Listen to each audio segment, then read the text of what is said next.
तमाम जानकारी के लिए हमारे साथ हमारे सहयोगी हरीश झा लगातार जुड़े हुए हैं, जो आपको बताएंगे विस्तार से कि आखिर इस पूरे मामले में आखिर क्या होने वाला है, आखिर चर्चाएं किस बात की हो रही हैं। हरीश, 19 मार्च की तारीख ऐतिहासिक होने वाली है, वजह सब जान रहे हैं, लेकिन इंतजार अभी भी करना है। जी देखिए, बिल्कुल अगर हम बात करें कि जो सफर 5 जून को शुरू हुआ था और लगभग 8 दिनों के लिए होना था, लेकिन वो अब 9 महीने लंबा खिंच चुका है। यानी कि 276 दिन जो हैं वो लगभग हो चुके हैं जब सुनीता विलियम्स और बुच विल्मोर जो हैं वो स्पेस में फंसते हुए नजर आए। क्योंकि जब अगर हम बात करें तो बोइंग स्टारलाइनर की टेस्टिंग के लिए वो दोनों गए थे कि वो पहला क्रू बन सकता था जो वहां पर पहुंचता स्पेस में, लेकिन उसके बाद जो उसमें प्रोपल्शन फेलियर हुए, उसके बाद ये परेशानी जो है वो शुरू हुई और उसके बाद से लगातार कयास लगाए गए कि किस तरीके से उनको वापस लाया जाएगा। उसके बाद स्पेस एक्स ड्रैगन को चुना गया।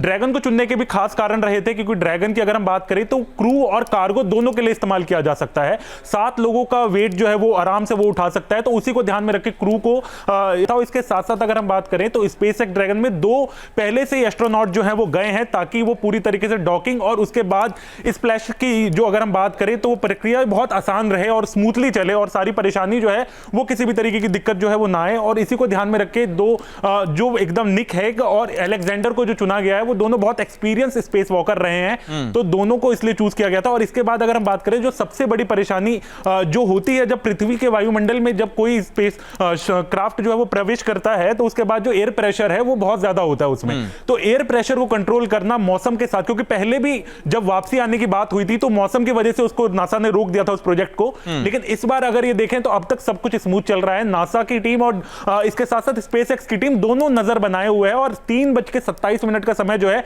वो बताया जा रहा है कि जब वो अगर हम बात करें फ्लोरिडा में जाके वो स्प्लैश डाउन करे, और उसके साथ साथ 2:41 पर यह माना जा रहा है कि अर्थ के एटमॉस्फेयर में वो प्रवेश कर जाएगी। और अर्थ के एटमॉस्फेयर में प्रेशर किस तरीके से कंट्रोल किया जाए, इसके ऊपर सबसे ज्यादा ध्यान रखा जाएगा। और उसके बाद लगभग 1 घंटे का समय लगता है जब वो पृथ्वी पे फ्लोरिडा पे स्प्लैश डाउन हो जाएगा। तो सब कुछ अगर सही रहा तो कुछ घंटों का समय और लगेगा, जिसके बाद सुनीता विलियम्स और बुच विल्मोर जो हैं वो दोनों पृथ्वी पर पहुंच जाएंगे। और सबकी नजरें इसी बात पर टिकी हुई हैं, क्योंकि सबसे बड़ी बात यहां पर यह कि इस ऑपरेशन में नासा और स्पेस एक्स जो है दोनों मिलकर कंबाइंड ऑपरेशन जो है वो चला रहे हैं। और सबको अब इस बात का इंतजार है कि सुरक्षित तरीके से सुनीता जो है वो धरती पर लौट आए। बहुत बहुत शुक्रिया हरीश, तमाम जानकारी हम तक पहुंचाने के लिए। लेकिन सुनीता विलियम्स का स्पेस क्राफ्ट धरती की दिशा आगे बढ़ रहा है और उम्मीद की जानी चाहिए कि वो तय समय पर फ्लोरिडा के समंदर में सुरक्षित उतर जाएगा।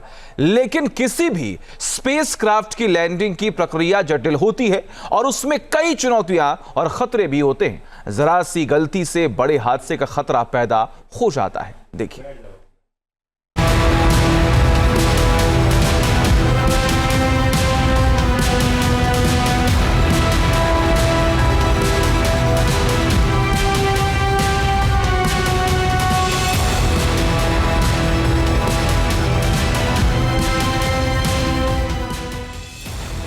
काउंटडाउन चल रहा है, टचडाउन की घड़ी दूर नहीं है। 9 महीने अंतरिक्ष में बिताने के बाद भारतीय मूल की अंतरिक्ष यात्री सुनीता विलियम्स धरती पर लौट रही हैं। इंटरनेशनल स्पेस स्टेशन से सुनीता को लेकर स्पेस क्राफ्ट ड्रैगन फ्लोरिडा के सागर तट पर बुधवार तड़के 3:47 पर लैंड करेगा।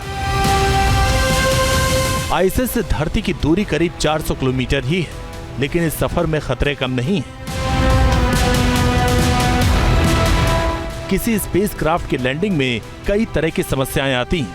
हालांकि नासा और स्पेस एक्स के वैज्ञानिक पूरी प्रक्रिया पर नजर बनाए हुए हैं।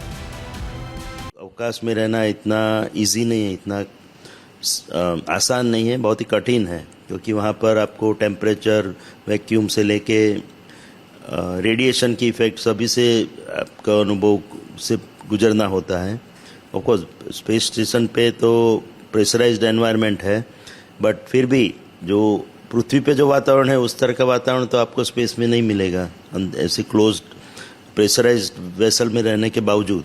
और उसके साथ साथ जो रेडिएशन की इफेक्ट है जो आपके बोन्स पे यानी कि हड्डियों पे होती है और अन्य आपके अंगों पे क्या उसका असर होता है, उसके बारे में अभी भी सब संशोधन चल रहे हैं। तो इस कारण भी अवकाश में रहना काफ़ी कठिन माना जाता है।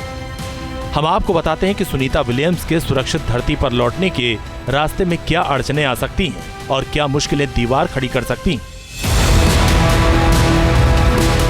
कोई भी स्पेसक्राफ्ट जब धरती के वायुमंडल में एंट्री करता है तो वो सबसे कठिन चरण होता है। इस दौरान स्पेसक्राफ्ट के एयर प्रेशर का संतुलन होना जरूरी है, वरना बड़ा हादसा हो सकता है। अगर प्रेशर में ज्यादा असंतुलन हुआ तो अंतरिक्षयान क्रैश भी कर सकता है। इसलिए जब भी कोई स्पेसक्राफ्ट धरती के वायुमंडल में दोबारा आता है तो उसके स्प्लैश डाउन से पहले एक एंगल का ध्यान रखना जरूरी है। वैज्ञानिक इस बात को सुनिश्चित करते हैं कि स्पेसक्राफ्ट धरती के वायुमंडल में सही कोण से एंट्री करे। इसके अलावा दूसरा फैक्टर स्पीड। जिस रफ्तार से कोई स्पेसक्राफ्ट धरती के वायुमंडल में एंट्री करता है उसे निर्धारित करना काफी अहम होता है। अगर स्पेसक्राफ्ट के वायुमंडल में दोबारा प्रवेश करते समय एंगल बिगड़ गया या फिर स्पीड सही नहीं हुई तो अनहोनी की आशंका बन जाती है। इस चरण में जरा सी चूक भी बड़े हादसे की वजह बन सकती। जब हम किसी एस्ट्रोनॉट को भेजते हैं, एक लंबा इतिहास हो गया है अब एस्ट्रोनॉट्स के स्काई लैब में जाने का और वापस लौटने का। उसके बावजूद हर बार जाना और वापस लौटना एक चमत्कार से कम नहीं होता।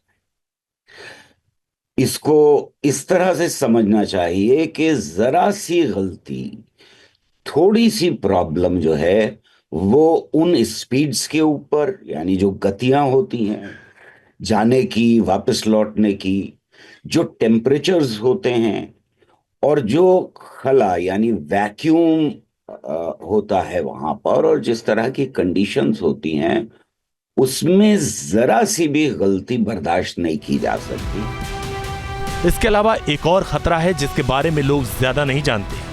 आमतौर पर स्पेसक्राफ्ट के लैंडिंग के समय उसके क्रैश होने का खतरा जताया जाता है, लेकिन यह भी संभव है कि स्पेसक्राफ्ट क्रैश नहीं करे लेकिन वो किसी अन्य ऑर्बिट में चला जाए। अगर ऐसी स्थिति बनती है तो स्पेसक्राफ्ट अनिश्चित काल के लिए अंतरिक्ष में फंसा रह सकता। अब इसकी वजह भी समझ लीजिए। अगर कोई स्पेसक्राफ्ट गलत कोण पर पृथ्वी के वायुमंडल में प्रवेश करता है तो खतरा इस बात का भी बना रहता है कि वो वायुमंडल से टकराकर वापस लौट जाए और दूसरे किसी ऑर्बिट में फंसकर उसके चक्कर लगाने लगे। अगर ऐसा होता है तो फिर उसे वापस लाना एक पेचीदा टास्क साबित हो सकता है। सब कुछ सही रहा और स्पेसक्राफ्ट ने धरती के वायुमंडल में ठीक से प्रवेश कर लिया, इसके बाद भी चुनौती खत्म नहीं होगी। स्प्लैश डाउन के समय पैराशूट का सही तरीके से खुलना भी जरूरी है। अगर पैराशूट सही वक्त पर नहीं खुला तो खतरे के हालात बन सकते हैं। जानकारों के मुताबिक अगर पैराशूट सही समय पर नहीं खुलता तो स्पेसक्राफ्ट की गति का अनुपात बिगड़ सकता है और वो जरूरत से ज्यादा स्पीड से पृथ्वी तल या समंदर से टकरा सकता है। ऐसे में स्पेसक्राफ्ट में सवार अंतरिक्ष यात्रियों की सुरक्षा खतरे में पड़ सकती है। इसके अलावा स्पेस में अगर थ्रस्टर में खराबी आ गई और वो फेल हो गया तब भी स्पेसक्राफ्ट खतरे में पड़ सकता है। किसी भी स्पेसक्राफ्ट की सफल लैंडिंग में मौसम की अहम भूमिका होता है। अगर मौसम या धरती का वातावरण बिगड़ता है तो फिर लैंडिंग या स्प्लैश डाउन का प्रोसेस निर्धारित कार्यक्रम के मुताबिक नहीं होगा। उम्मीद की जानी चाहिए कि सुनीता विलियम्स की घर वापसी के दौरान इस तरह की कोई समस्या नहीं आएगी और भारत की बेटी सुरक्षित रूप से घर लौट आएंगी। Team news nation.